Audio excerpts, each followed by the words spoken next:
Good morning. If you guys know, yesterday, this is the second day after the drone got shot down in Iran, the U.S. government lied. The U.S. government lied and said that their drone was flying over international airspace, and then it turned out there was a plane flying out there, two people on board. And I knew in myself, right then and there, this is a suicide thing. They sent those people to die. And if Iran had shot them down, we had war. That's what this is about. And I thought about how this is probably like a book somewhere talking about how to do false flags and things like that. But Trump is just so fucking stupid that even he fucks this up. Now, Trump doesn't care. Trump don't care. But it's at the point now to where even an idiot could see that they want war. You're talking about how I guess I didn't think it would come out though. That's what kind of surprises me, is the fact that this actually came out. Like, it actually, the devil told you out his own mouth that, yeah, we did it. We had our drone go over their land. And we were ready to go to war and drop bombs on innocent people because of it. I mean, that's really sick, man. Is what I'm trying to tell you. That is really sick. And it goes after what I say often, that when you deal with these people, they really have a very callous disregard for human life. That's something I've learned about American foreign policy. People's lives don't matter. They don't. And I talk about how they delight in the shedding of innocent blood, and they do. And I think this further proves that. They're willing to start a war. Thousands of Americans would die. Millions all over the Middle East would die. Trillions wasted over a deliberate provocation. I mean, I keep saying this. Why aren't people out here marching in the streets right now?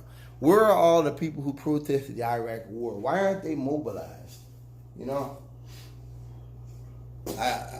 don't get it. Sometimes protesters do things that we look at and we're like, oh, that's silly, they're acting stupid. But you're dealing with a system that on its face is incompatible with freedom and democracy. And so when you're dealing with a system such as the one we have, you do what you have to do. That means laying out in the street, blocking traffic. That's what you do. And I get that now. Because like then you have a war going on based on a lie, and no one's listening. No one's paying attention. And you know that if those bombs go forward, people will die. I felt like people that protest, to me, they have more high ground. And they have moral integrity. That's tough when you look at all that stuff they had back in, I think it was 03 or 04. We had on people getting beat by cops out there at the port in Oregon. I think it was in Oregon. Those people, to me, those are the real heroes. Those are the real heroes. And I think that protesters, whistleblowers, those are the folks who really and truly fight for democracy, in my opinion. Those are the people who truly fight for democracy, and people who truly hold democracy in their hands. It's not governments. We live in a system that is just so fascist to the core at this point. They go to war whenever they want, however they want, whoever they want, with very little evidence. And I can say now, we're at the point now to where they don't even pretend to have evidence. That's something I've seen over my couple of years here on this earth, is that now the U.S. government doesn't even pretend. They just do it. They just go to war. They don't even care about Is this true? Is this accurate? I'll start learning in college. You just do it. You know. So what? That's something I've noticed. I said this before. I'm gonna say it again. As I get older, I understand why the SDS did what they did, why the Weathermen did what they did, why the Panthers did what they did. I believe America is a belligerent nation. I believe America is a nation at war with the whole world. I believe America is a nation that does not respect other countries. That's very apparently clear at this point. And when you deal with people like that, who just so totally don't respect other people's rights to live and to have dignity, you can't respect them. You can't respect people who don't. You can't respect people who so clearly don't have any thought for human decency and human respect. You know what I mean? And I didn't understand that before. I didn't understand the Move 7. I didn't understand the Black Panthers. I didn't understand all these things. And I do now. And these cops, they go right along with it. They don't even see a problem with this kind of stuff. I think what Trump is doing right now. But you know what's beautiful about it is, though? I talk very often about how Most High is making these barbarians lose their fucking minds. And I think that's kind of what that is. This fascism, this stuff that came out now talking about the SEALs, talking about the Great Brotherhood, which basically is people in the military, people outside the military, who really feel that if you're not committing war crimes, you're not actually fighting the war. Those kind of people, the fact that comes out in open, I find that very intriguing. Because we've been saying this for years. We've been saying that this kind of stuff. Now, I didn't know it was like that. We've been talking about this kind of stuff for years. That you have people out here who know about war crimes and willfully defend it. We've known about this. This is not news. What's the news about this? We've known about this for some time now. And to see that come out in open court, and now to see that the medic he lied or something, I think it really just shows you the state of America's military and the state of America's special forces that they're almost like the SS. They're like the SS, that we're willing to resort to any means to accomplish the mission. And not only to accomplish the mission, that we operate through hate, which is something I always kind of believed about the American. And now I know this. Now we know this as a fact. They operate from hate. They don't operate off of trying to defend the American. It's hate. It's hate and it's revenge and it's just pure viciousness. And I think that's what this kind of stuff proves. That you be out here murdering people. And then I think they said some of the SEALs were firing warning shots and stuff. And you know what bothers me is there was a time in my life to where I wanted to join the service. I did. There was a time in my life I wanted to join the service. I wanted to go out there and kill. And now I probably couldn't be more apart from those guys. I used to hear, they're just like us. No, they're not. No, they're not. Anybody committing war crimes is not like me. I can tell you that now. No, we're not the same. We're not some. No, no, sir. No, sir. That's really an insult to me. We're not the same. We're not the same. Anybody shooting at children. And it just amazes me, all this propaganda bullshit they put out, these movies and stuff. And it just shows you that the Navy SEALs and the Marines, they're just like the SS. It's the same way of thinking. It's the same way of thought. That war crimes are okay. That it's legitimate to harm innocent people. That you're looking at them. They're all the same anyway. Their lives don't matter. that lack of humanity that those guys had. And now you've got a case where allegedly they killed one of their own. And guess what? Y'all only got 1 year for it. Now, I don't care about it. Let's understand something. I don't care anything about that Green Beret guy. Let me be clear. I don't care anything about that guy or his family. I want to be as clear as I possibly can. I care more about some guy out here that gets run over crossing the street, okay, than I do about that Green Beret. so let's be clear. But I look at signs. I look at signs and symptoms. I'm a symptom guy, you know. I'm a symptom guy. I think you can catch things by looking at the symptoms sometimes if you pay attention. This guy got off. He's gonna do 1 year in prison for killing a Green Beret and covering it up. And they were going in there to rape him. That's what the Navy SEALs, they were going in there to rape the guy. This is what your glamorous American armed forces were going to do. You know, they were going to rape this guy. They choked him to death and tried to cover it up. I think that it really gives you an idea of where American armed forces are at right now. Where they are. And I think it really gives you an idea of what this constant war on the basis of a lie for the last 20 years, what it does to people. You know what I mean? That are supposed to be specialized and all that.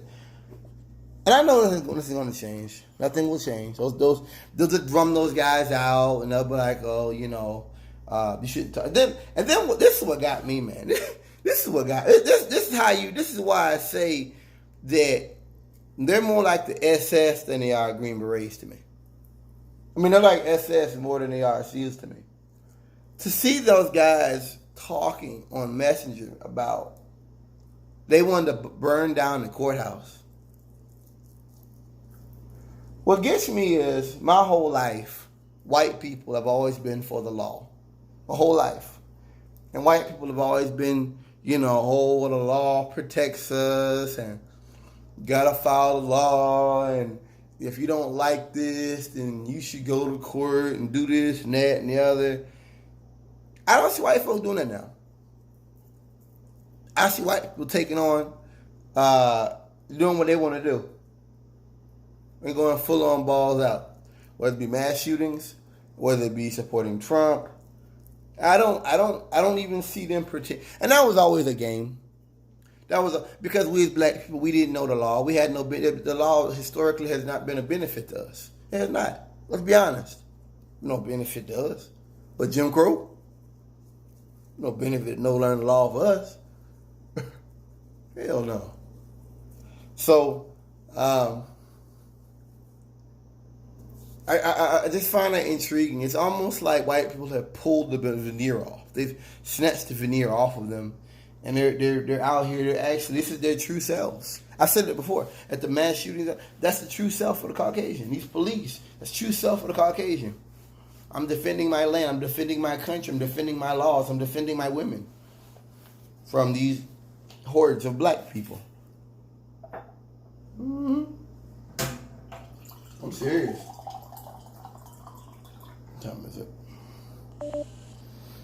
I get up out of here in a minute. How about the minute I reach over to the phone, the battery thing pops up. I was looking, you know. I could see the clock without even touching it then. But yeah, man, I'm glad enjoying the service. I'm glad I didn't go out here and lose my life for some bullshit.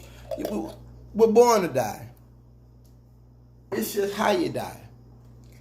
And what you die for that makes your living and your dying worthwhile. You know, that's what Mr. Farrakhan said, and it's true.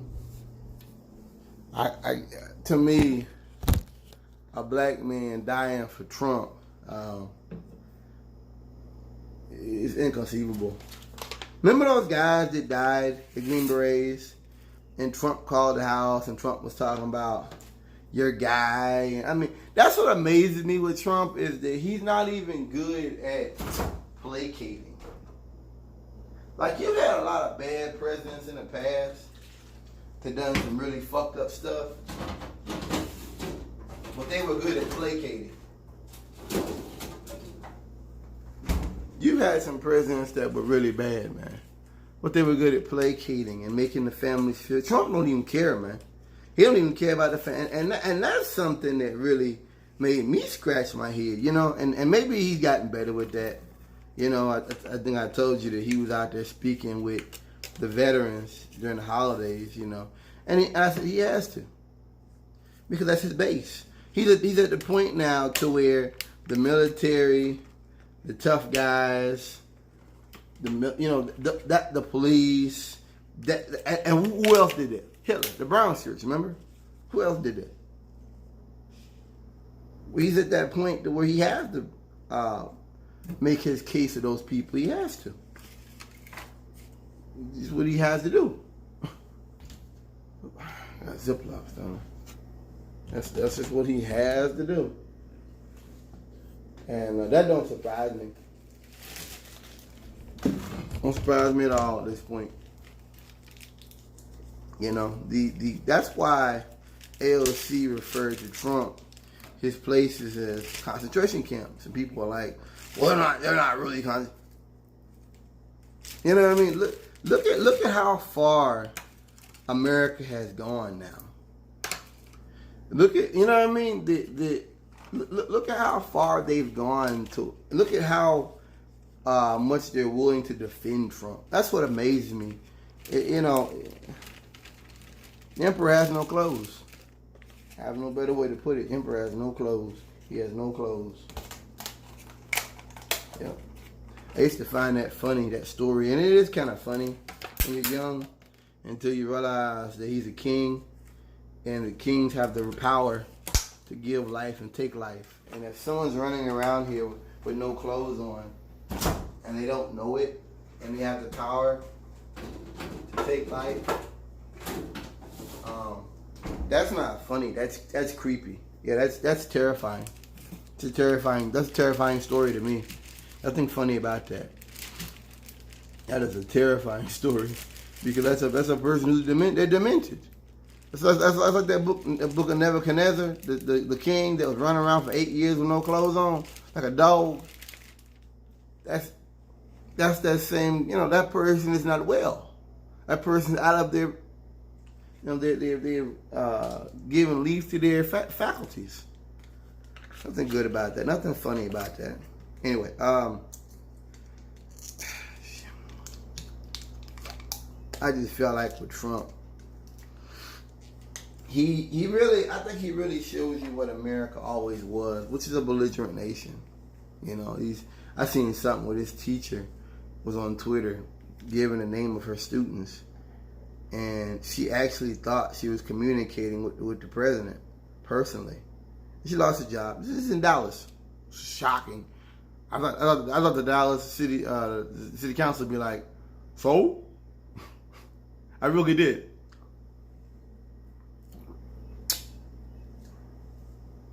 I was more surprised if they did anything, you know. I guess it's because I'm at the point now to where police brutality and things like that, they're so normalized now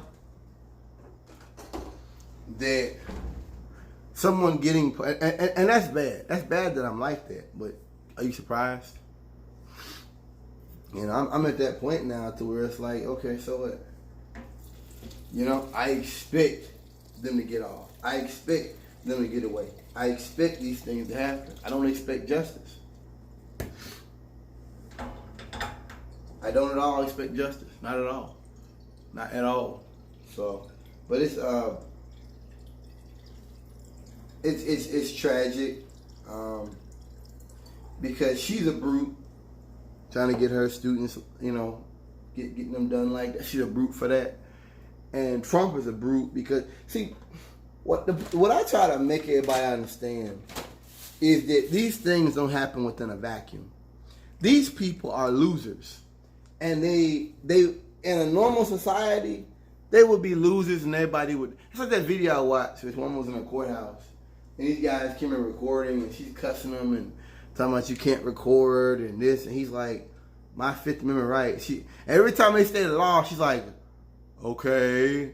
And I'm used to that as a black man. When I deal with Caucasian, they talk like that. It's because they don't care. That's like a vacant. They're like that's a blank statement. They don't care. They don't care about law. And the security comes. The security's like, you just can't come in the courtroom with it. You can record any way you want.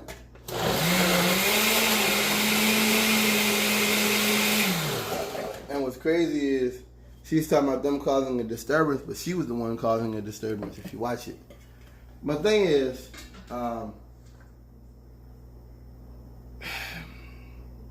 These people are losers. I have no better way to put it. That's a nice way I can put it, actually. They're losers. And if Trump wasn't president, if Trump wasn't in power, if this wasn't the Trump era or what I call a Dominion era, these people would never be on. Their lives are boring. No one cares about them. They're a joke. But the fact that Trump is the president, is what they always wanted. Remember what I told you? Keep those black and brown people down. Keep them down, keep them terrified. As long as you have that going on, they feel invigorated. And they feel as though... See, it's almost like the psychology of a mass shooter, except they're not mass shooters. They couldn't shoot a dog. Mm-hmm. But it's similar. Because it's an ideology that empowers them. You understand? It's an ideology that empowers them, that makes them feel great, that makes them feel like we're going to take our country back. That's why I always tell you guys that the danger with Trump is that he legitimizes certain types of conduct that are unwanted. He legitimizes certain things. That's the danger with Trump. It isn't just a mass shooting here or an act he does there. It's everything he does. It's everything he does that legitimizes racism, legitimizes sexism and bigotry and homophobia. It's everything he does. It isn't just one thing here or one thing there. We got to understand that. If we got to understand what we're dealing with. Not about just one thing here, one thing there. That's what you think. Then you're missing it. Sorry about that. You're going to miss it because it's about more than that. It's about riling up these people who are already angry. They're angry because white folks are taking over. They're angry. I'm so sorry. They're angry because black folks are taking over. They're angry because they already, a lot of them are already kind of racist anyway. And they think they're going to take their country back. I don't know. Part of me thinks that scales are shifting. I watched something today. I watched something yesterday, Sunday, on this white guy. He was at an apartment complex that told these kids to shoot. Another white man told him, no. I know them kids. They can stay here and play as long as they want. And when he did that, the other white man, you could see kind of like slowed down, kind of like backed up a little bit. You can see that. Remember I told you? Because that's what the Caucasian does. It's all about, it's my society. I'm in control of it. I can take life whenever I see fit. I can kill whenever I see fit. Because I don't care if you're paying your note. I don't care if you're paying your taxes. I don't care if you're paying your rent. It's my society. And if you do something I don't like, if you have a religion I don't like, if you marry somebody I don't like, I'll kill you. Or I'll call police on you. Whatever. But I'll kill you. I'll destroy you. I will take your life. I'll take you out of my society.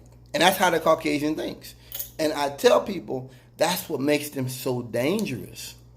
Is you can be out here doing something that most people don't even care about. And most people would laugh about. And if the Caucasian doesn't like it, you can die. And your children can die.